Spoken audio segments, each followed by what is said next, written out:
New developments in the U.S. as they talk with Ukraine, and the Trump administration suspends aid and intel sharing. That came out yesterday, and is now reportedly planning to revoke the legal status of nearly 250,000 Ukrainians who have fled here since the war began. Special envoy to Russia and Ukraine, General Keith Kellogg, joins us now. General, I know there was an emergency meeting of European allies without us yesterday in response to our pause in weapons and our hold off on sharing intelligence. What do you think comes from that, and what's the U.S. stance about that? Yeah, Brian, thanks for having me this morning. It's good to be with you. Look, this goes back to what President Trump has said all along. That to start with, and he's absolutely right, this war would not have started if he was president of the United States. But he's been looking at this for a long time. This isn't something he just came into on the 20th of January when he was inaugurated. He's been thinking about it, working about it. I mean, I remember him being on the campaign trail a year ago when we actually talked about it when we went into Iowa. And look, he's basically said, look, this war is an endless war right now. It's in almost a stalemate condition, and this war's got to stop. What you're looking at, the levels of destruction is horrific. It's World War II level of destruction. And the president sees that, and he said consistently that he wants the war to stop. He needs to end the killing. He's been very, very good at that. And when he looks at the Europeans, he's trying to bring them along the same way, saying, look, you've got to come to some type of negotiated solution to this.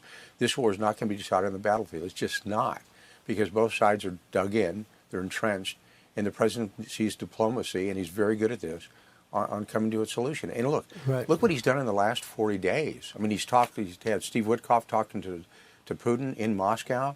You know, I've been into Kyiv talking to Zelensky.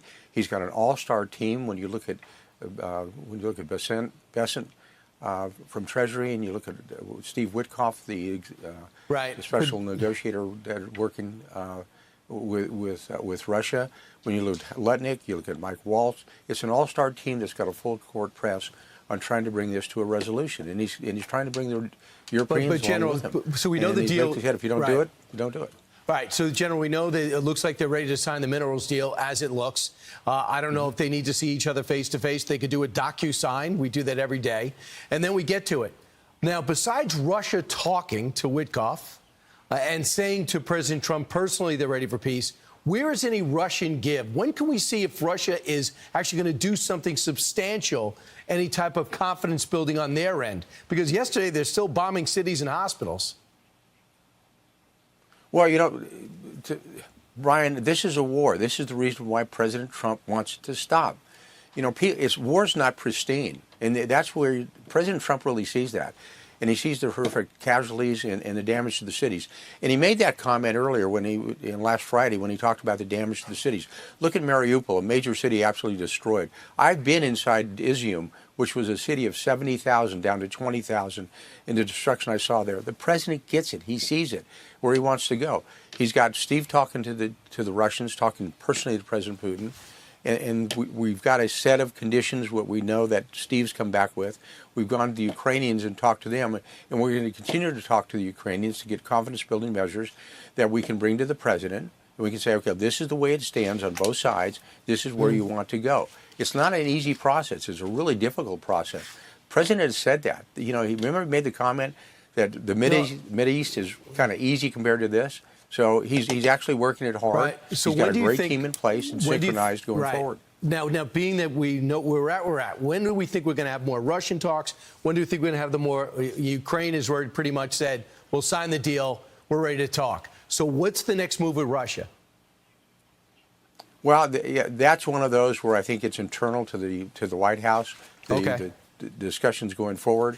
You know, Steve's got that, Mike Waltz has got that. Marco Rubio's got that, and Marco's the chief diplomat of the United States of America. It's really on his plate to move that forward. So I don't want to get ahead of the president. I would never do that. This is his decision to make. He's the president, and we'll go from there.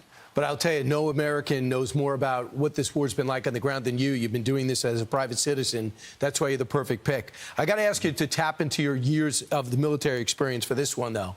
The Gaza war and IDF and phase one of the peace deal. Yesterday, the president put Yeah. out a Truth Social post after meeting with some of the surviving hostages. He said, "Shalom Hamas means hello and goodbye. You can choose.